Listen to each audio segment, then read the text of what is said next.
Highly controversial और legally sensitive issue. Actor Prakash Raj के against हुई कंप्लेंट जो एलिजली उनके रामायण पर दिए गए रिमार्क से जुड़ी हुई है। यह मैटर सिर्फ एक सिंपल कंट्रोवर्सी नहीं है बल्कि एक सीरियस कॉन्स्टिट्यूशनल डिबेट को ट्रिगर करता है, जहां एक तरफ फ्रीडम ऑफ स्पीच और दूसरी तरफ है रिलीजियस सेंटिमेंट्स और पब्लिक ऑर्डर। सबसे पहले बैकग्राउंड समझते हैं। जनवरी 2026 में केरल लिटरेचर फेस्टिवल के दौरान एक्टर प्रकाश राज ने एक डिस्कशन में पार्टिसिपेट किया था। ये डिस्कशन एक चिल्ड्रन थिएटर परफॉर्मेंस के कंटेक्स्ट में था, जहाँ रामायण के कैरेक्टर्स को एक मॉडर्न और सैटारिकल फॉर्म में प्रेजेंट किया गया।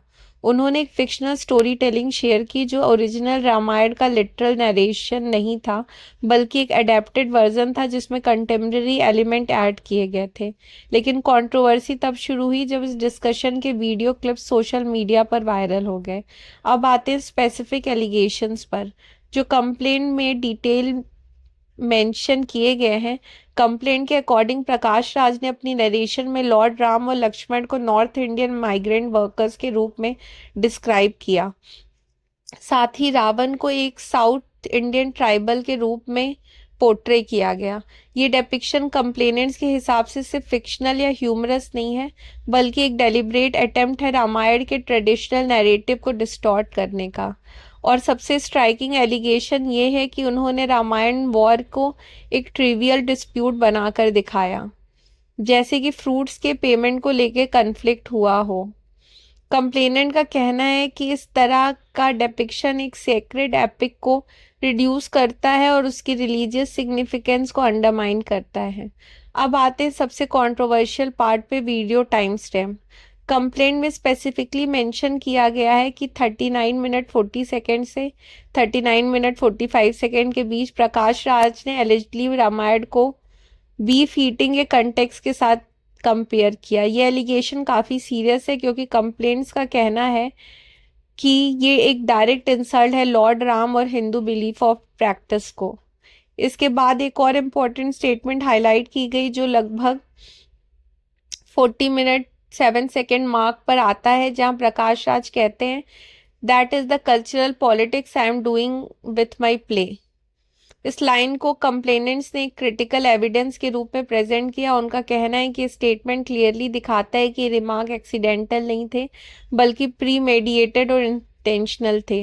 इस कंट्रोवर्सी को और एस्केलेट किया एक्ट्रेस कराटे कल्याणी ने, जिन्होंने हैदराबाद में पुलिस कंप्लेंट फाइल की। उन्होंने एलिगेशन लगाया कि प्रकाश राज अपने थिएटर ग्रुप निर्दिंगता के थ्रू बच्चों को इन्फ्लुएंस कर रहे हैं। उनका कहना है कि ये एक तरह का कल्चरल ब्रेन वॉशिंग है, जहां चिल्ड्रन को एंटी हिंदू नैरेटिव परफॉर्म करने के लिए इनकरेज किया जाता है। कंप्लेंट में ये भी मेंशन किया गया है कि ये स्पीच प्री प्लान थी और इसका वायरल होना पब्लिक आउटरीच को और बढ़ाता है। अब बात करते हैं लीगल फ्रेमवर्क की। कंप्लेनेंट्स ने multiple serious legal provision invoke करने की बात की है। सबसे पहले बीएनएस सेक्शन 196 जो प्रमोट करने से रिलेटेड है एनिमिटी या हेट्रेड बिटवीन डिफरेंट ग्रुप। फिर आता है बीएनएस सेक्शन 299 जो डेलिब्रेट और मलिशियस एक्ट को पनिश करता है, जो किसी रिलीजियस या रिलीजियस बिलीफ को इंसल्ट करता है।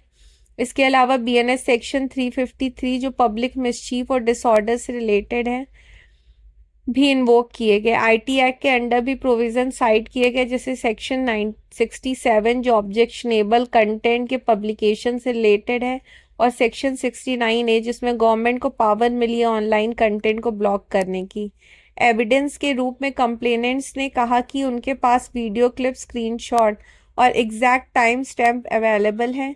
ये सब इन्वेस्टिगेशन में क्रूशियल रोल प्ले करेंगे, स्पेशली जब कोर्ट को ये डिसाइड करना होगा कि इंटेंट क्या है। अब सबसे इम्पॉर्टेंट क्वेश्चन, लीगल टेस्ट क्या होगा। इंडियन कॉन्स्टिट्यूशनल लॉ के अंडर आर्टिकल 19(1)(a) हर सिटीजन को फ्रीडम ऑफ स्पीच और एक्सप्रेशन का राइट देता है, लेकिन आर्टिकल 19(2) के अंडर रीजनेबल रिस्ट्रिक्शन भी अलाउड है, स्पेशली जब बात हो पब्लिक ऑर्डर, मोरालिटी या रिलीजियस हार्मनी की।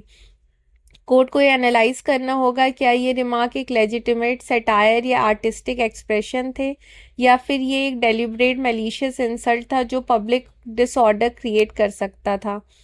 इंडियन कोर्ट ट्रेडिशनली ये भी देखते हैं कि क्या स्टेटमेंट की टेंडेंसी है लोगों के सेंटिमेंट्स को सीरियसली हर्ट करने की, या उससे कम्युनल टेंशन क्रिएट हो सकता है।